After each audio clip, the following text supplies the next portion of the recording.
Okay? How does an employee do that? An employee does that in lots of ways. Okay? In manufacturing, the employee takes parts that are worth a certain amount and assembles them to make them worth a certain more amount. It means they have to be increasing $60 an hour in value there. Okay?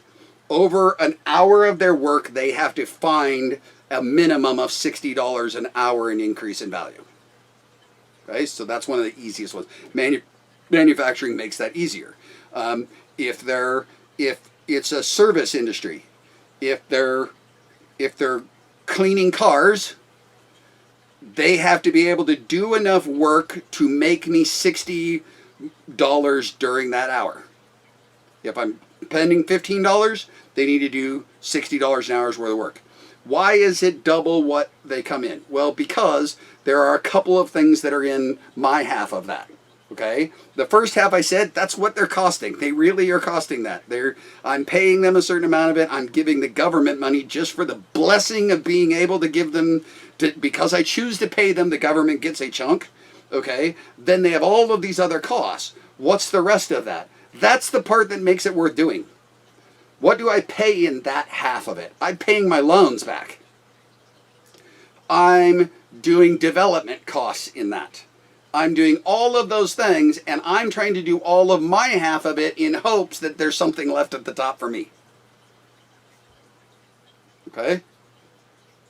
That's that basis. So, if you're going to go out and be an employee, how do you get a job? You get a job by telling me how you make me that money. Okay? Some other ways that you do it. One of the ones when I had a production studio, a multimedia production studio years ago, and I had, so we did audio recording and video recording and live sound events and things like that. We did web design, we did a bunch of things there, all digital products there, and I'd have a guy who's sweeping the floor. He says, how do I make you that money? Okay? Say he's got to make, it was a smaller number at that time, but say his was 40. How do I make you $40 an hour? I'm sweeping the floor.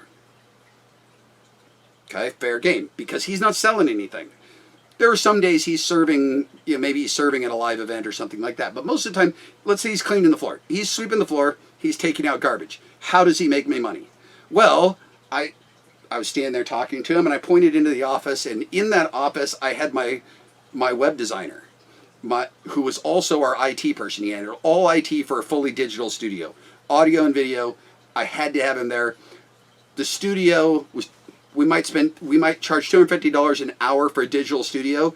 If the computer goes, which it was PCs, so they go, if it does that, my studio is worthless. I have no ability to record anything. I didn't need to be able to call tech support. I had to be able to go, his name is Tim. Tim, fix this now. And so Tim would come running in. He's brilliant. He'd fix it instantly. I'd say to the floor sweeping guy, say, do you think I paid Tim more than I pay you? Yeah? How much more? Lot more. Yes, you're right. I pay Tim lots and lots more. The way you make me money is by making me more Tim. How do you make more Tim? He would say, how do I make more Tim? I said, Tim is a great employee. Tim was an awesome employee. Tim was very conscientious. That meant Tim was conscientious to the point it bothered me. Why? Because Tim saw things that needed to get done and he'd just do them. Things like take out his garbage. So I would tell the employee, I'd say, listen, here, let's put it this way. If I watch Tim take his garbage out, you're fired. Why? I'm not paying Tim to take garbage out. The amount of per hour I'm spending for a guy to vacuum his own floor and take out his garbage no. And I had to teach Tim, don't do that stuff. You are not allowed to do that stuff. Well, but I have time. Good, then go home. Go home.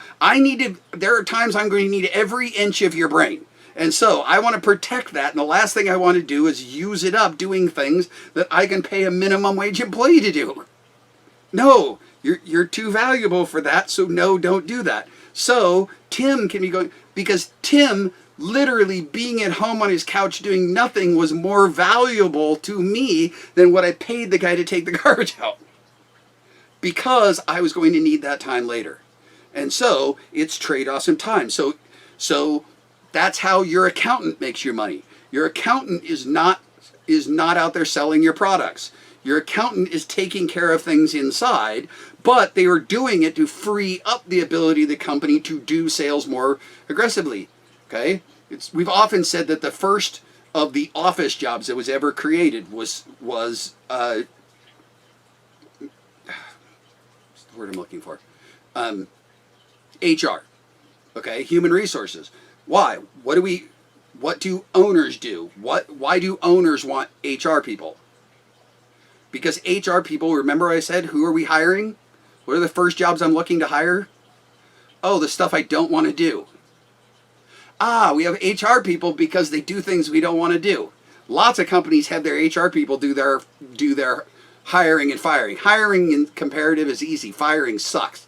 Lots of people, the first person they want is to hire somebody else to do firing. Because if I can pay you to, that's the worst part of being an owner. If I can pay you to fire people for me, well, there you go. So, there's one thing I don't have to do. Okay? You have these people because they're freeing up the owner's time to not do things. I'm not doing hiring paperwork and IRS paperwork and all those sorts of things. I got people for that. Okay? So, on the next one, I'll talk about how do you take all of that stuff and turn it into a job someplace.